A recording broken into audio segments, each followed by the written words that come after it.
We're going to talk about dermabrasion. I realized there's a deficiency on my website after speaking to a patient of mine who said, what are you going to do with the dermabrasion? Why are you doing it? How's it different from plasma, etc.? So I figured I need to give you a full idea of what dermabrasion is. So first of all, let's distinguish dermabrasion from microdermabrasion.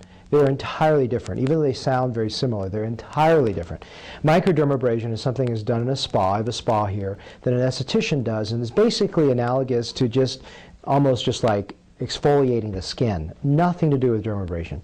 Dermabrasion is a type of ablative resurfacing, which means the epidermis and part of the dermis is actually sanded down. So it looks like a strawberry. You know that term strawberry, where you skin your knee, it's denuded, it's raw. So that's very important. You understand that it's a huge distinction. That's only something really a physician and really someone that specializes in doing this. It takes a lot of hand control to do it right. So why do dermabrasion? What exactly is dermabrasion then? Well, first of all, dermabrasion, there's two types. There's a diamond frez, and there's a mechanical flywheel or wire brush. I prefer the wire brush. It gets me more of a cleaner result than a diamond frez. It's something I'm very used to. And the wire brush really requires quite a bit of skill to handle correctly so you don't hurt a patient. And I have extensive experience in working with the wire brush. The wire brush spins about 35,000 RPM. It's a little brush, and it just sands down the outer edge of the skin. Well, when would I do that, let's say, compared to other types of ablative or resurfacing to clean up the skin?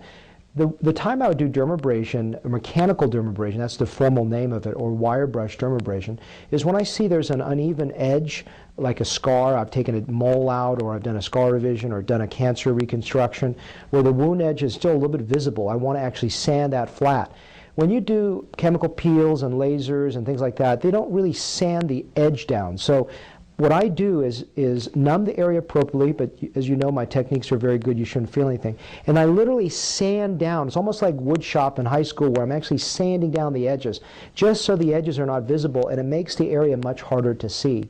So I do that for scars. I used to do it for a lot of acne scars, but I just don't think it's a good idea to take normal skin and then with these atrophic pits and sand all this wide swath of normal skin down to an abnormal atrophic condition. So that's something I haven't done for many years. I stopped doing it. I find that the results are not as good as I would like. It puts people through tremendous recovery. So I use dermabrasion. I almost call it spot dermabrasion or regional dermabrasion. I use it for little areas I've done a scar revision on to clean it up a little bit. A mole excision, I clean that up. Little tiny areas where, let's say my plasma, which is very good for texture and tone, doesn't quite do enough around the mouth. Without a charge, I'll come back and just do a little sanding about 6 months to clean up that edge. A little, little wrinkle that I just couldn't quite get good enough with, plasma or laser resurfacing. So that's when I do dermabrasion. I hope it makes sense how I'm actually just sanding down some of these uneven little edges that no matter how perfect you are in your closure still could occur. Let's briefly talk about the recovery. I'm not going to get elaborate into the details of the recovery because it's pretty much well explained in my video on plasma skin resurfacing or after laser skin resurfacing. There is a remarkable difference, and that difference occurs in the first 2 days. Let's talk about the difference. With plasma skin resurfacing, which I do a lot of here, the old skin stays intact for about 2 days, then gradually falls away. But during the time that before the old skin falls off, during the time that the old skin is there about to fall off, the new skin underneath is healing already. So by the time the old skin has fallen off, your skin is pretty much healed. With the dermabrasion, it's like the old carbon dioxide or CO2 laser, except the CO2 laser left you red for about 3 months.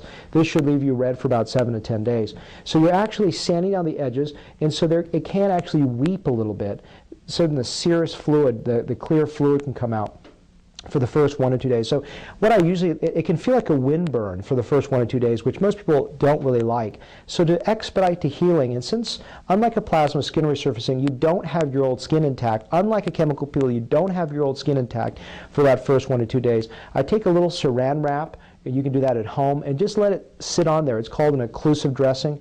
That acts as a second skin, so it doesn't feel like a wind burn. It cuts down some of the serous discharge, or some of the fluid discharge for the first 1 or 2 days.